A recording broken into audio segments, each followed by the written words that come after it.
19 मार्च 2026 से हमारा नया संवत्सर प्रारंभ हो रहा है और इस नए संवत्सर में आइए इस नए संवत्सर का फल, राजा का फल, इस वर्ष का पूर्ण फल एवं इसके विषय में कुछ जानकारियां जो विशेष रूप से हमें होनी चाहिए, प्रत्येक सनातनी को होनी चाहिए, वो मैं जानकारी आपको प्रदान करता हूं। कहते हैं कि चैत्र शुक्ल प्रतिपदा को सूर्योदय के समय ब्रह्मा जी ने सृष्टि की रचना की थी। यानी ये जो चैत्र शुक्ल प्रतिपदा आ रही है, इसी दिवस पे ही ब्रह्मा जी ने नए सृष्टि का निर्माण किया था। इसी प्रमाणानुसार उदय व्यापिनी चैत्र शुक्ल प्रतिपदा को संवत्सर का प्रारंभ माना जाता है, जिसका प्रमाण ब्रह्म पुराण में भी हमें देखने को मिलता है। चैत्रे मासे जगद ब्रह्मा ससर्ज प्रथमे हनि शुक्ल पक्षे समग्रम तत् तदा सूर्योदये सति।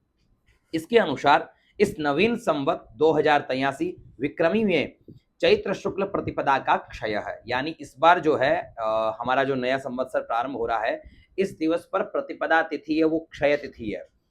अर्थात प्रतिपदा दिनांक 19 मार्च 2026 गुरुवार को सूर्योदय बाद प्रातः 6:53 बजे से प्रारंभ होकर अग्रिम दिन शुक्रवार को सूर्योदय पूर्व प्रातः 4:53 बजे समाप्त हो रही है, जिससे वह दोनों दिन 19 व 20 उदय व्यापिनी नहीं बन रही।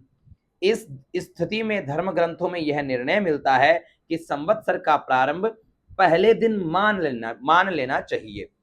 धर्म सिंधु यह कहता है दिन द्वे उदय व्याप्तौ अव्याप्तौ वा पूर्वा तिथि चिंतामणिकार ने भी चैत्र शुक्ल प्रतिपदा क्षय होने पर अथवा प्रतिपदा तिथि सूर्योदय कालीन न हो तो ऐसी स्थिति में अमायुक्ता प्रतिपदा को नव संवत्सर का प्रारंभ मानने का समर्थन किया है।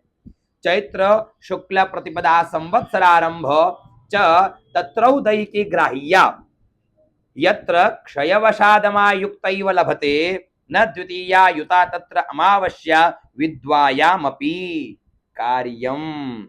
ये तिथि चिंतामणि से है। इस प्रकार नवीन वर्ष में संवत का प्रारंभ 19 मार्च 2026 गुरुवार को ही मान्य होगा। ठीक है, 19 मार्च 2026 जो आ रही है, इस 19 मार्च से ही हम नए संवत्सर का प्रारंभ मानेंगे। संवत्सर प्रारंभ के वार का स्वामी ग्रह ही वर्षेश यानी वर्ष का राजा माना जाता है। यदि प्रतिपदा दोनों तिथि उदय व्यापिनी हो या दोनों दिन उदय व्यापिनी न हो, इन दोनों परिस्थितियों में पहले दिन का वारेश ही वर्षेश वर्ष का राजा मानने का शास्त्रोक्त जो है वो निर्णय है। अतः इस वर्ष का राजा गुरु होगा। इस वर्ष का जो राजा है वो गुरु होंगे।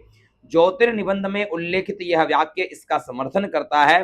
चैत्र सित प्रतिपदी यो वारोर्कोदये स वर्षेशः उदय द्वितीय पूर्वो नोदय युगले भी पूर्वः स्यात्। इसलिए इस नए संवत्सर के विषय में हमें यह ध्यान रखना है कि 19 मार्च से ही हमारा नया संवत्सर, हमारा नया युग प्रारंभ हो जाएगा और इस संवत्सर में हमारे जो राजा है वो भगवान बृहस्पति रहेंगे।